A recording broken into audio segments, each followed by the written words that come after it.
Today we're talking about Baileigh Industrial's SH5216A sheet metal air shear and how it's the perfect tool for any fabrication or HVAC shop where 16 gauge or lighter material needs to be sheared.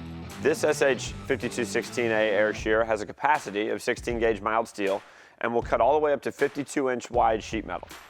The pneumatic system requires only compressed air between about 90 and 115 pounds with no electrical power to function. And this powerful pneumatic shear can cut at speeds of 20 strokes per minute when high production is required. These Baileigh air shears are built of all steel plate that is fully integrated and welded to last decades. It also uses high chromium carbon blades for longer life. Now these blades have multiple cutting surfaces for extended life between resharpening. Front and back material supports as well as side guides are also included. A manual back gauge that has a handle for quick adjustments is standard and is also perfect for when those larger runs where repeatability is required. If this Baileigh Pneumatic sheet metal shear sounds like a good fit for your shop, head on over to pentoolco.com and get one today.